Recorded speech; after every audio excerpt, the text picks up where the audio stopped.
영상으로 함께 예배하시는 모든 성도님들과 가정 가운데 하나님 평강에 함께 하시길 축복합니다. 우리 함께 말씀 보겠습니다. 창세기 1장 1절 말씀입니다. 창세기 1장 1절 말씀 우리 함께 읽겠습니다. 태초에 하나님이 천지를 창조하시니라. 아멘. 성경책을 딱 처음 펼치면 가르치고 계신 하나님의 말씀이죠. 전체 성경의 서두이기도 하고요. 또 모세오경의 서두이기도 한 이 말씀 함께 이 하나님의 창조하셨다라는 사실 오늘 다시 한번 살펴보면서 또 이 사건을 통해서 가르치신 부분들 함께 생각해 보도록 하겠습니다.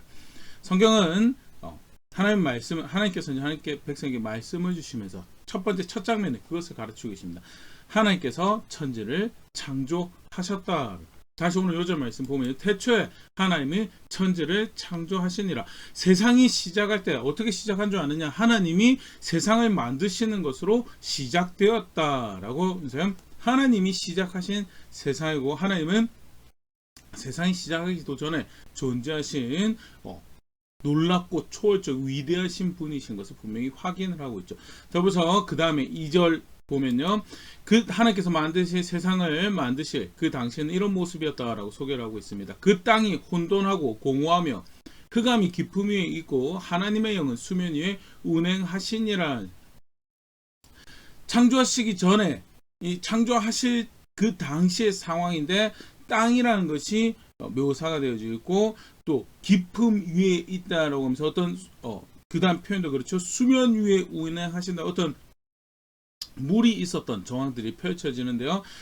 사실 굉장히 흥미로운, 흔히 과학적으로 생각을 하면 뭔가 만들어지기 전에 상태는 아무것도 없는 상황이어야 되는데 근데 뭐가 하나님께서 만드셨다라고 하는데 뭔가 있는 것처럼 표현되고 있는 정황을 보일 수 있는데요. 좀 더 이야기 드렸던 거죠. 과학적인 이해라면 만들어지기 전에라면 뭔가 없는 것이 마땅한 것인데 실제로 창세기 1장 2절의 표현은요, 그 당시 처음 이 계시를 받아들일 때 모세에게 이 말씀을 주셨는데요, 이 모세에게 계시를 주실 그 당시에 그 사람들이 고대의 그 세계를 이해하는 방식이 이렇다고 합니다.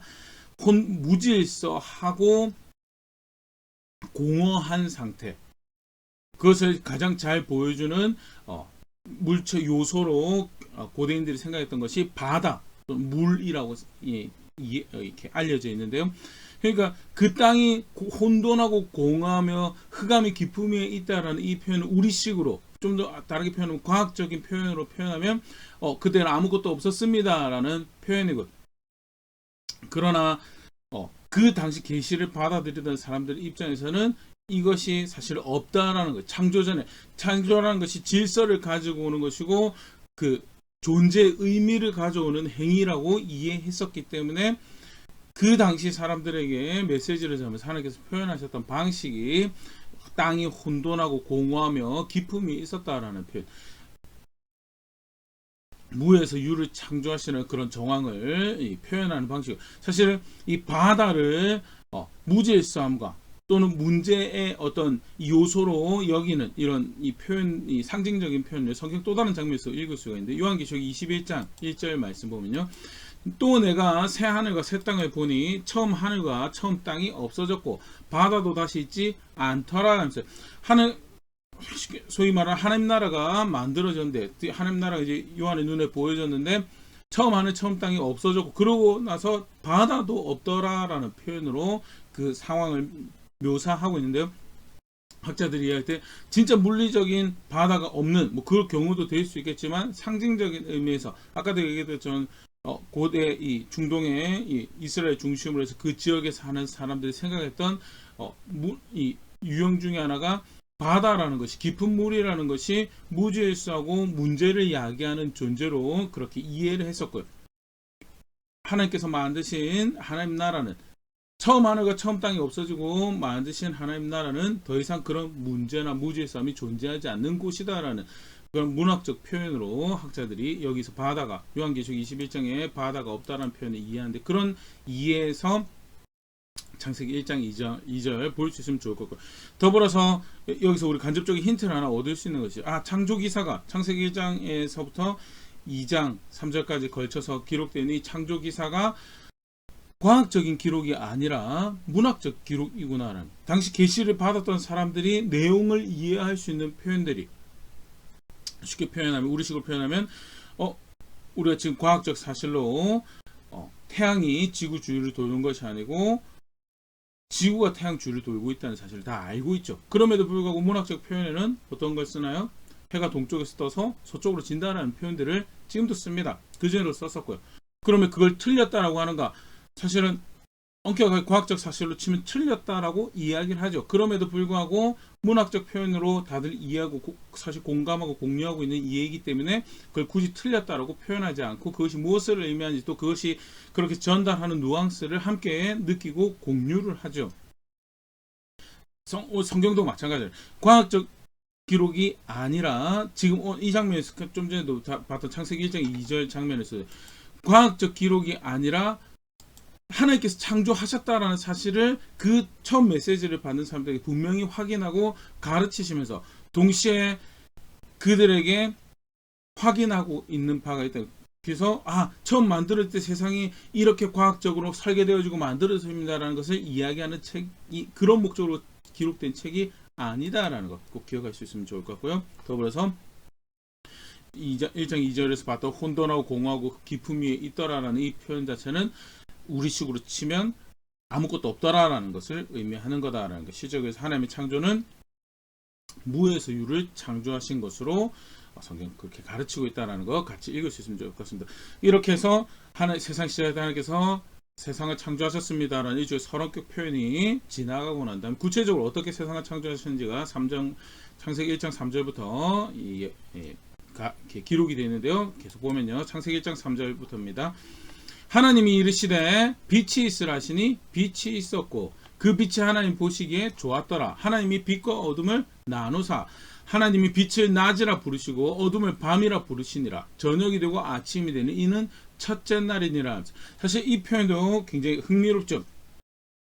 하나님께서 빛을 만드셨습니다. 빛을 만드셨는데 어둡고 공허하고 혼돈한 가운데 빛이라는 걸 만들어요. 근데 흔히 말하는 과학적 이해에서는 빛이라는 것이 존재하기 위해서는 광원이 존재를 해야 되거든요. 여기는 그냥 쉽게 그냥 낮이라는 표현이 등장을 하고 있는데, 낮이라고 하는 이 빛이 있고 광원이 있어서 그것이 비춰지는 낮이라는 것이 되려면 태양이라는 해라는 광원이 만들어지고 난 다음에 그걸 통해서 어떤 이 화학적 작용, 물리적 작용, 화학적 작용을 통해서 그것이 빛이라는 것으로 존재를 발산을 하고 존재를 하게 되는 거예요. 그래서 빛이 발생을 하는 거죠. 근데 어떤 광원도 설명이 안 됐어요. 그냥 어둡고 아무것도 무질서한 가운데 하나님께서 빛이라는 것 자체를 만드셨다. 그래서 유대인들은 이 빛이라는 추상적인 개념으로, 빛이라는 시적 개념으로도 이해하지만 동시에 추상적인 개념으로도 이해해요. 선함, 구원까지 심지어 이 빛이라는 표현에서 그 의미를 생각을 하는데요. 분명한 것은 아까 봤던 혼돈과 공허와 흑암, 무질서한 그 가운데 하나님께서 빛이라는 것을 만드시고 빛과 어둠이라는 것을 나누셨다라는 것에 대해서 소개가 되어지게 돼요. 하나님께서 그것을 만드셨다는 사실 굉장히 영광스러운 장면이기도 하죠. 더불어서 간접적으로 아까 잠깐 얘기했던 거죠. 과학적으로 읽으려면 광원이 만들어지고 난 다음 빛이라는 것이 존재해야지 그게 과학적 이해에서 맞는 것인데 그런 사실을 확인하려고 기록한 책이 아니다라는 거예요. 당시 읽는 사람을 하나님께서 빛을 만드셨구나라는, 하나님께서 그 밝음이라는 것을 빛으로 통해서 간접적으로 이해되어지는 선함, 구원, 그런 것들을 하나님께서 만드셨구나라는 문학적 이해를 던지고 있는 책이지, 어떤 광원음을 그걸로 인해서 에너지 작용, 화학적 작용으로 인해서 밝음이 만들어졌다, 그걸 이야기하고 있는 책이 아니다라는, 과학적 기록이 아니라 신학적 기록이다라는 것 간접적으로 다시 한 번 더 보일 수 있고요. 첫째 날에 그렇게 빛을 만드십니다. 둘째 날 계속 기록 보면 창세기 1장 6절 말씀입니다. 하나님이 이르시되 물 가운데 궁창이 있어 물과 물로 나뉘라 하시고 하늘을 만드시죠. 하늘을 만드셨다라는 것은 단순히 하늘 어떤 공간을 만드신 뿐만 아니라 그 가운데 공기도 만드셨다라는 그 이해로 이해되어지고, 창세기 1장 6절에서도 똑같이 우리가 볼 수 있는 것이 아직 물이라는 것을 하나님께서 만드시지 않지만 물로 표현되어지는 무질서함 또는 nothing, 아무것도 없음이 이렇게 표현되어지고 그 물과 물을 나뉘어서 그 가운데 하늘이라는 것을 만드시는 정황을 볼 수가 있고요. 하나님께서 사람이 살아갈 수 있는 공간을 물과 물 사이에 만드시고 그 가운데 공기라는 것도 만드시는 그런 정황을 하나님께서 그것을 만드셨구나라는 것을 확인하고 두 번째 날에 그것을 만드셨다라고 성경은 소개하고 있습니다. 셋째 날 계속 보겠습니다. 창세기 1장 10절 말씀입니다. 하나님이 묻을 땅이라 부르시고 모임물을 바다라 부르시니 하나님 보시기 좋았더라면서 지명관계상 10절만 읽었는데 셋째 날에 하나님께서 뭘 하시냐, 물을 한 곳으로 모으시고 바다를 만드시죠. 그리고 한 곳으로 모이다 보니까 드러난 땅이 있고 그것을 땅이라 부르시고 그래서 땅과 바다를 만드시는 정황이 셋째 날 소개가 되어지고 있고요. 그 다음에 12절 보면 땅이 풀과 각기 종류대로 씨 맺는 채소와 각기 종류대로 씨 가진 열매 맺는 나무를 내니 하나님 보시기에 좋았더라. 땅에 풀과 채소와 나무가 만들어지는 날이 언제냐, 그게 셋째 날이었다라는 거.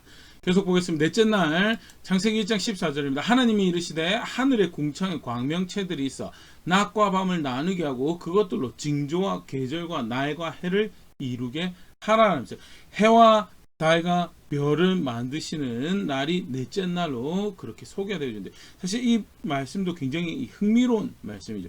보면 좀 전에 읽었던 말씀의 뒤에 하반절에 보면 그것들로 징조와 계절과 날과 해를, 때와 시가 언제 만들어지느냐, 넷째 날 해와 달과 별이 만들어지면 때와 시가 만들어진다는. 그러면 그 전에 날의 개념은 무엇인가라고 할 때 사실 과학적으로 이야기를 하면 그 전에 때와 날과 시가, 때와 계절이 만들어지게, 시가 만들어지게 규정되지 않았기 때문에 그 전에 날이라는 존재가 무엇을 의미하는지 굉장히 모호해지죠. 그러나 아까도 얘기 드렸던 것처럼 과학적으로 읽으면 그거 날은 이제 과학적으로 이제 분석을 하면 사실은 그렇죠. 우리가 성경을 읽을 때 고민하고 연구하는 거 중요합니다. 도대체 이 날은 무엇을 의미하면, 우리가 지금 이해하는 24시간 날을 의미하는가. 24시간은 지금 창세기 14장에 넷째 날에 이르러서 24시간 만들어지는데 첫째 날, 둘째 날, 셋째 날은 24시간이 아닌 거 아니냐, 그런 추정부터 해서 또 특별히 이제 빅뱅 티오리라고 세상의 시작에 큰 폭발이 있어서 우주가 지금도 이제 망원경을 확인할 때 확장되고 있다라는 그런 과학적 발견들을 하는데요.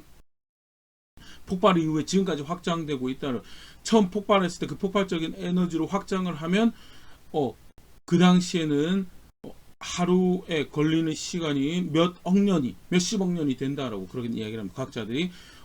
그러면 첫째 날은 몇십억 년에 해당하고 둘째 날은 그거의 절반에 해당하고 뭐 그런 거를 이제 이야기를 합니다. 그런 가설들을 이야기를 하죠. 그거를 의미하는가라고 할 때 사실 본문에서는 확인할 수 없어요. 그 분명히 알 수가 있는 것은 뭐냐, 넷째 날이 돼서야 계절과 날과 해가 이루어지고 그것이 규정이 되어지고, 문학적으로 이해를 할 때, 신학적으로 이해할 때, 계시를 받은 사람 입장에서는 첫째 날에 하나님께서 조성하셨구나, 둘째 날에 이렇게 조성해, 셋째 날에 이렇게 조성해, 넷째 날에 이렇게 조성하셨구나라고 하는 이해에 대해서 전혀 불편함이 없는 그런 표현들이고 말씀드리라는 거에 대해서. 그래서 과학적으로 읽으려면 자칫 잘못하다가 자가당착이나 해석의 오류에 빠질 수 있는 정황이 있다, 분명히 있다라는 것, 문학적 성격을 가지고 있다라는 것 같이 기억할 수 있으면 좋을 것 같고요. 넷째 날에 그렇게 해와 달과 별, 그리고 그것들로 인해서 구성되어지는 징조, 계절, 날, 해가, 때와 시가 만들어졌다라는 것. 계속 보겠습니다. 다섯째 날 창세기 1장 21절 말씀입니다.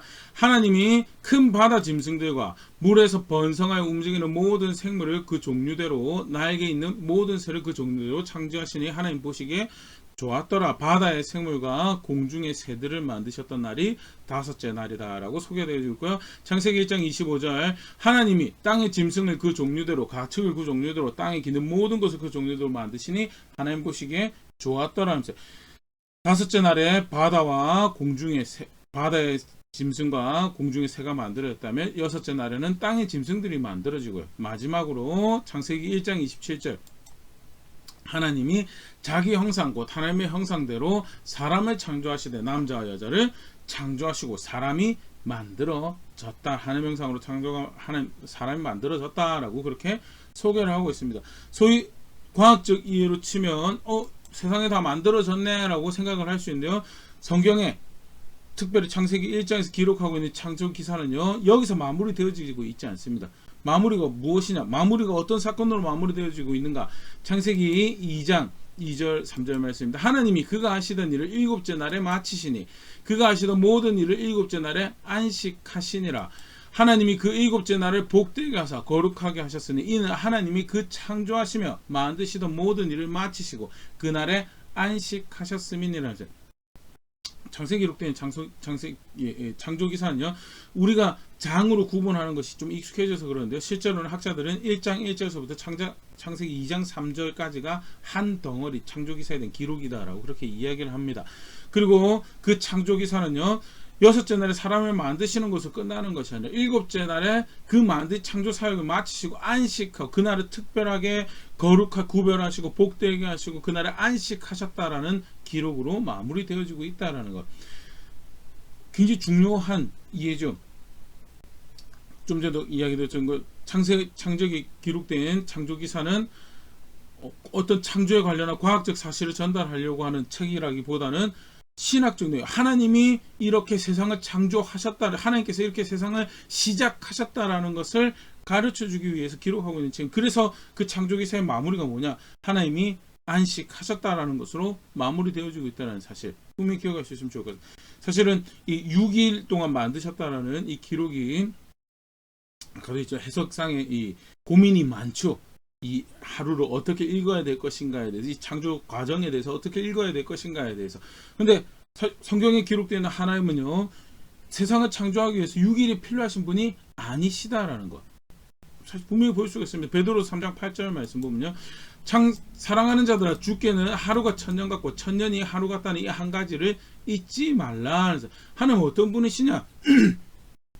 하루가 그에게는 천년과 같고, 하루라는 시간 동안에 천년 동안 할 일을 하실 수 있는 분이시고, 또한 천년이라는 세월을 하루같이 여기시면서 변함없이 또 영원하신 하나님 뜻을 펼쳐가실 수 있는 그런 분이시다라는 것. 그분 앞에서 그분이 세상을 만드시는데 6일 동안 굳이 6일이라는 시간이 걸리지 않고 6일이라는 표현을 사용하지 않고 단 한순간에도 세상의 모습을 조성하실 수 있는 크신 능력의 그 권위한 하나님이 성경에 가르치고 있는 하나님이죠. 그러나 그가 굳이 6일의 창조를 언급하시면서 7일을 완성으로 이야기를 하고 계신다라는 것은 다시 한 번 더 분명하게 과학적 기록이 아니라 신학적 기록이구나라는 사실을 보일 수가 있고요. 더불어서 하나님 시작하신 이 세상의 종점, 창조의 종점, 그러면서 이 세상에 결국 창조하셔서 어디로 이 만들어진 세상을 이끌어 가시던가라는 부분에서 어디로 이끌어냐? 안식으로 이끌어 가시더라는, 하나님께서 안식하셨다라는 표현은 만드신 그 일하신 것으로 온전하고 충분하고 그 가운데 모든 만물이 만들어진 것들이 조화와 안식과 평화를 누리더라는 것을 의미를 하죠. 하나님이 쉬셨다라는 것은 그것만, 그 하나님 6일 동안 지금 창조하신 그 사실만으로 충분하여서 일곱째 날 하나님이 쉬셔도 그 가운데 하나님으로 인한 평강이 가득하고 기쁨이 가득, 행복이 가득하더라라는 것을 실제 그것이 안식일이 의미를 하는 바에, 출애굽기 20장 11절 이는 엿새 동안에 나 여호와가 하늘과 땅과 바다와 그 가운데 모든 것을 만들고 일곱째 날에 쉬었습니다. 그러므로 나 여호와가 안식일을 복되게 하여 그날을 거룩하게 하였느니라. 안식을 제정하시면서 하나님께 설명하시는 건데요, 쉬어라라고. 물론 육신이 쉼이 필요한 것도 간접적인 의미로 들어가지만요, 쉴 수 있는 그 기회가 하는 명령에 의해서 규정되어지고, 그때 명령대로 쉴 때 생존이 가능. 사실은 부단히 일을 해야지 생명을 영위할 수 있는 그런 세상에 살아가고 있죠. 하루를 쉰다라고 과연 내가 그 하루를 살아남을 수 있을는지, 우리 가족이 사랑하는 가족들이 사랑하는 사람들이 그 하루를 살아남을 수 있을는지 확신이 없어요. 그런데 하나님께서 그걸 쉬라고 하세요. 그리고 쉬니까 살아남아져요. 그 대표적으로 가르치셨던 모양이 첫 만나를 공급하시면서 내가 공급하겠다는 거, 내가 공급하는 거 충분히 살아남을 수 있다는 것을 확인하고 안식일은 그런 의미를 가지고 있죠. 하나님 말씀하신 대로 안식할 때 하나님으로 인해서 사라지는구나라는 것을 확인하고, 더불어서 내가 여세 동안 수고하여서 내 눈으로 살아남은 줄 알았는데 하나님이 주신 은혜로 살아남, 그가 조성하신 창조의 질서 가운데, 그가 주시는 생명 가운데 우리가 살고 내가 살고 그렇게 사라지는구나라는 것을 확인하는 한 날이 안식일이었죠.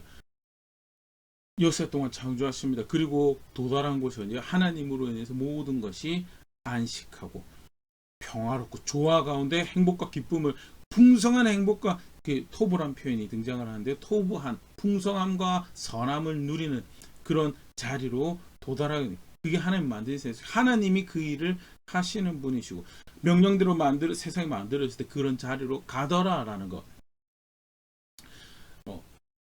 창조기사를 언급하면서 가르치시면서 결론이 그거죠. 하나님 세상을 시작하셨는데, 하나님 세상을 시작해서 이끌어간 자리가 어디냐? 평화와 안식이었다. 진정한 기쁨과 풍성함이었다.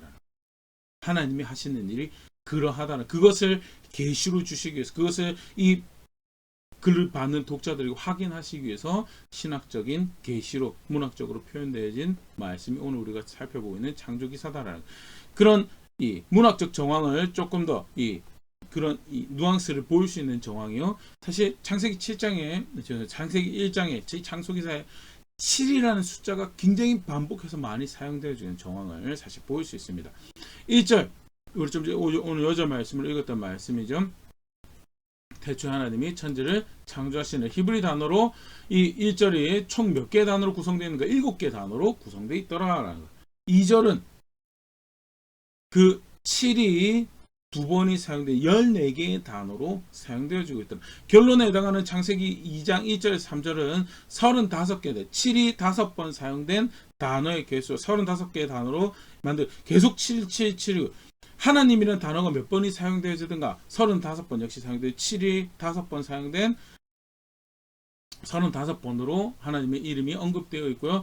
땅이 21번, 7이 3번이죠. 하늘이 21번, 7의 3번이, 보시기에 좋았다라는 표현도 7번 등장하면서 정말 다양한 방식으로 7이라는 숫자가 반복해서 사용되어지고 있는 정황을 어떠다 쓰다 보니까 말씀 주시다 보니까 그렇게 된 모양이다. 아니, 의도를 가지고 7이라는 숫자는 완전한 것을 상징하는, 히브리 문화에서, 유대 문화에서 완전함을 상징하는 표현으로 만드신 세상이 완전하게, 온전하게, 더 이상 더할 것도 뺄 것도 없이 아름답게 만들어졌다라는 사실 분명히 확인하면서, 더불어서 아까 잠깐 말씀드렸지만요, 만들어진 세계에 대한 이야기가 아니고 그 가운데 만들어진 사람에 대한 이야기도 아니고 누구에 대한 이야기냐? 하나님에 대한 이야기. 그 대표적인 정황이 하나님이라는 이 짧은 이 구절 가운데 하나님이라는 단어가 35번 사용되었다라는 것. 하나님이 하셨다, 하나님이 하셨다, 하나님이 하셨다, 하나님이 하셨다, 하나님이 하셨다라는 정황을 너무나 잘 보여주고 있는 말씀이요. 하나님께서 세상을 창조하셨다라는 이 사건이 확인하고 있는 바죠. 그러면 간단하게 하나님이 세상을 창조하셨다라는 이 이야기가, 그것을 받는 첫 번째 독자들이 또 오늘 우리에게 확인하고 있는 메시지가 무엇이, 분명히 이 기록을 통해, 이 말씀을 통해서 확인하는 사실이 뭐냐라는 것. 첫 번째가 하나님이 계시다라는 것. 하나님 계시다라는 것. 시편 14편 1절 말씀입니다. 어리석은 자는 그의 마음에 이르기를 하나님이 없다 하는도다. 그들은 부패하고 그의 행실을 가증하니 선을 행한 자가 없도다라고. 인생 주인, 내가 주인이고 내가 왕이다라고, 내 마음대로 하는 것이 가장 성공적이고 행복한 삶을 살아가고 있다라고 생각하는 사람들이 있다는, 그게 지금 14절에, 시편 14편 1절에 어리석은 자라고, 부패하고 행실이 가증한 선을 행하지 않는 모습이다라고 이해하면서, 그 사람들이 이야기한 대표적인 모습, 하나님이 없다라고. 근데 성경은 처음 딱 펼치자마자 창세기 1장 그 창조기에서 아니, 하나님 계신다라고, 그가 세상을 시작하신 분이시다라고, 하나님 분명히 계시다라는 사실. 그는 살아계시고 역사하시는 분, 일하시는 분이 그가 만든 세상에 살아가고 있다는 것. 분명히 하나님 계시다라는 사실. 첫 번째 이 이야기에서 분명히 확인하고, 두 번째는 하나님 계신데 어떤 하나님이시냐? 만들어진 세계와는 구별되는 다른 높고 위대하신 하나님께서 계신다라는 세상이 만들어지기도 전에 누가 계셨어요? 하나님 계시죠. 하나님 세상을 창세기 1장에서 세상을 크게 두 개로 나누면 어떻게 구성이 되나요? 만드신 하나님 계시고요. 만들어진 세상이 계시죠. 사람이 첫 번째 사람이 만들어졌어요. 아담이라는 존재로 이름이 소개가 되어지는데요. 하나님이 만드신, 어떻게 보면 사람 중에서 가장 탁월하고 위대한 존재로 만들어졌죠. 그럼에도 불구하고 그는 만들어진 존재고, 하나님은 만드신 분이시고, 만들어진 세계와 그렇게 뚜렷하게 구별되어지고, 실제로 그를 통해서 만들어진 세상이기 때문에 모든 세상 그에게 의존하고 있고, 그는 그만큼 높고 위대하신 분이시다. 그런 하나님이 계신다라는 사실 또한 분명히 확인하고 있는 말씀이 오늘 함께 살펴본 창조기사죠. 전도서 5장 2절 말씀입니다. 너는 하나님 앞에서 함부로 입을 열지 말며 급한 마음으로 말을 내지 말라. 하나님은 하늘에 계시고 너는 땅에 있음이니라. 그런즉 마땅히 말을 적게 할 것이야. 하나님은 어떤 분이 하늘에 계신 분이시고 사람은 땅에 있는 존재다라는 것. 물리적인 하늘과 땅도 되겠지만요, 문학적인 표현이죠. 높은 곳, 땅에서 가장 멀다라고 한 게 하늘이죠. 하늘에서 가장 멀다라는 게 땅이고, 그만큼 급이 다른 높은 하나님과 초월적인 하나님, 위대하신 하나님과 그렇지 못한 사람의, 그렇기 때문에 하나님 앞에서 뭔가를 아는 것처럼 이야기할 수 없고 이해한 것처럼 이야기할 수도 없다라는 사실. 어느 말씀보다 분명하게 확인하고 있는 이 말씀이 오늘 우리가 살펴본 창조기사죠. 분명하게 하나님 계시고 그는 만들어진 세상과 달리 크고 위대하고 놀라운 분이시더라라는 것 두 번째 확인하고 있고요. 더불어서 그가 만드신 세상을 우리가 살아가고 있죠. 우리가 살아가고 있는 이 세상, 우리가 호흡하고 있는 모든 것, 사실은 그 하나님에 의해서 만들어졌고 그 하나님의 세상에서 우리가 살아가고 있다는 것. 시편 104편 25절부터 간단히 볼 텐데요. 25절, 거기에는 크고 넓은 바다가 있고 그 속에는 생물고 크고 작은 동물들이 무수하니이다. 만들어진 세계에 관해서 이렇게 노래하는 장면에서요, 바다에 대한 이야기가 나옵니다. 26절, 그곳에는 배들이 다니며 주께서 지으신 리워야단이 그 속에 논하여. 리워야단이라는 동물은 아직 미확인 동물이죠. 어떤 동물인지, 어떤 동물이 지칭하는지 확인이 안 됐고요. 분명한 것은 굉장히 덩치가 큰 동물로, 해양 동물로 이렇게 등장을 하고 있는 동물입니다. 27절, 이것들은 다 주께서 때를 따라 먹을 것을 주시기를 바라나이다. 하나님이 만드신 세계에 살아가고 있으면서 그가 만드신 때를 쫓아서 먹을 것을 주시기를 바라고 그것으로 생존하고 있는 존재들이다라는 것.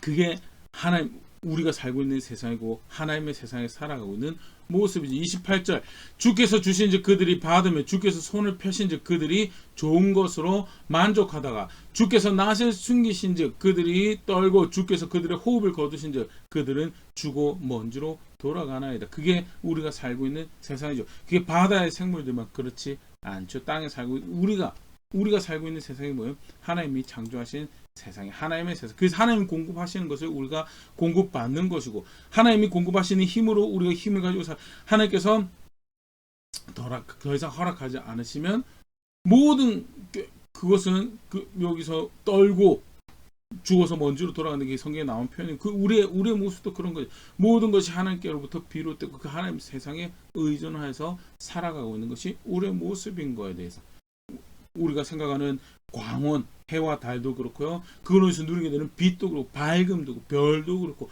호흡하는 공기, 살아가는 대기, 그 가운데 우리가 누리고 있는 모든 동식물들 다 하나님께서 하나님이 만드신 그 질서에 의해서 살아가고 있는 세상이다라는 것 더불어서 분명히 확인하고 있죠. 우리가 생각하는 어떤 인과관계, 우리의 수고와 어떤 계산, 사실은 다 보이지 않는 하나님에 의해서 잇대어서 살아가고 있는 자리다라는 것. 다시 분명히 확인하고 있는 책이 말씀이 오늘 우리가 살펴보던 창조기사 더불어서 사실 똑같은 부분이긴 한데요. 하나님이 모든 것을 시작하셨다는 거예요. 하나님 모든 것을. 요한복음 1장 3절입니다. 만물이 그로 말미암아 지은 바 되었으니 지은 것이 하나도 그가 없이는 된 것이 없느니라. 하나님이 특별히 요한복음 1장 3절에서는 하마듯이 예수님에 관련한 기록이긴 하죠. 그러나 분명하게 여기서도 간접적으로 확인하는 것은 모든 지어진 것은 하나님께로부터 된 것이고 하나님께서 모든 것을 시작하셨고 지은 것 하나도 그가 없이 된 것은 우리가 맞닥뜨리는 모든 상황, 사건 하나님에 의해서 시작된 것이다. 요한계시록 1장 8절도 마찬가지죠. 주 하나님이 이르시되 나는 알파와 오메가라 이제도 있고 전에도 있었고 장차 올 자 전능한 자라 하시더라는 자. 그가 시작이고 그가 끝이다라는 것. 그 어떤 말씀보다 정말 분명하게 확인하고 처음 성경에 딱 펼치자마자 확인하고 하나님이 시작하셨다. 그 세상에 살고 있는 거다. 어떤 내 계산 내 수고 내려놓고 존재하고 있는 것이 아니다. 다시 하나님 존재하고 계시고 하나님 계시고요. 그 하나님은 만드는 세계가 달리 높고 위대하신 분이 오히려 만들어진 세계가 그 의존에서 존재하고 있는 거라. 우리가 살고 있는 세상은 하나님에서 만들어진 하나님의 세계고 그의 질서에 그의 생명의 질서에 이때 우리가 살아가고 있는 모든 것은 하나님께로부터 비롯된 것이다라는 사실 분명히 확인하고 있는 말씀이 오늘 우리가 살펴본 창조기사고요. 하나 더 같이 보면요. 시편 139편 7절부터 12절 말씀입니다. 내가 주의 영을 떠나 어디로 가며 주의 앞에서 어디로 피하리까? 내가 하늘에 올라갈지라도 거기 계시며 수월에 내 자리를 펼지라도 거기 계시니이다. 이 시편 기자가 도우시는 하나님을 알고 은혜 주신 은혜 주인이신 하나님을 알고 내가 어디에 가서도 하나님 그 은혜로 살아가고 있음을 확인합니다라는 표현을 이야기하는 거죠. 뭐 하늘, 수월, 문자적인 땅 하늘의 높은 곳, 땅의 낮은 곳을 의미할 수도 있겠지만요. 인생의 상황에서 가장 주가가 제일 좋을 때, 또 인생이 나락에 떨어졌을 때, 가장 잘 나갈 때도 사실은 하나님의 은혜로 사실 살아가는 것이고 가장 나락에 떨어져서 사실은 하나님 거기에 하나님 계신다라고. 내가 새벽 날개를 치며 바다 끝에 가서 거주할지라도 거기서 주의 손이 나를 인도하시며 주의 오른손이 나를 붙드시리이다. 내가 혹시 말하기를 흑암이 반드시 나를 덮고 나를 두른 빛이 밤이 되리라 할지라도 주에게서는 흑암이 숨기지 못하면 밤이 낮과 같이 비추이나니 주에게는 흑암과 빛이 같음이니이다. 빛을 만드신 분도 하나님, 어둠을 만드신 분도 하나님이시고 가장 높은 하늘을 만드신 분도 하나님, 바다도 하나님 만드시고 바다 끝에 조성된 모든 것들이 사실은 하나님의 손길에 의한 결과다라는 것. 하나님 말씀에 의한 창조의 결과다라는 것은 결국 뭐냐? 바다 끝에 있을 때에도 하늘 높은 곳에 있을 때에도 땅 가장 깊은 곳에 있을 때에도 어두울 때도 밝을 때 인생이 밝을 때에도 누가 최고와 최선의 도움이시냐? 하나님이 최고와 최선의 도움이시다라는 것. 만들어진 세계가 그에 의해서 만들어진 세계. 그가 시작하신 사건 상황의 그 결과 가운데 내가 살아가고 있는 것. 누가 진정 그 상황 가운데 그 사건 가운데 도움이시? 하나님이 도움이시다. 왜? 하나님 만든 세상에서 그렇게 살아가고 하나님 조성하신 질서 가운데 내가 그렇게 맞닥뜨린 상황에서 누가 답이냐? 하나님이 답이다. 왜? 하나님 시작하신 세계. 그래서 맞닥뜨린 모든 상황에서 누가 최고와 최선의 답이 누가 진정한 구원이 될 수 있냐? 하나님이 답이고 구원. 그 정점이고요. 예수님이 오셔서 우리에게 구원이 되신 거죠. 고린도전서 8장 5절 6절 말씀입니다. 비록 하늘에나 땅에나 신이라 불리는 자가 있어 많은 신과 많은 주가 있으나 소위 여기 진짜 신과 주가 있다는 게 아니죠. 오늘 우리 창조기에서 하나님이 모든 것의 근원이시죠. 사람들이 각자 자기의 욕심을 쫓아서 신을 만들어내죠. 미혹 땅에서 만들어내기도 하고 분명한 건 사람들이 만들어낸 신이라는 것.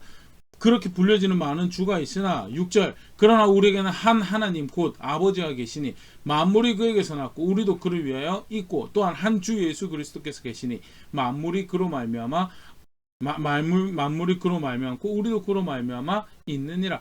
하나님이 만물을 만드시고 우리도 그를 위해서 존재하고 있는 그 창조하신 하나님이 계시고 그 아들 예수 그리스도 계신데 우리도 그로 말미암아 있다라는 것. 여기서는 창조의 의미도 있죠. 구원하셔서 우리도 그로 말미암아 있는데 그가 최고와 최선의 도움. 왜? 그가 만드신 세상에 살고 있기 때문에.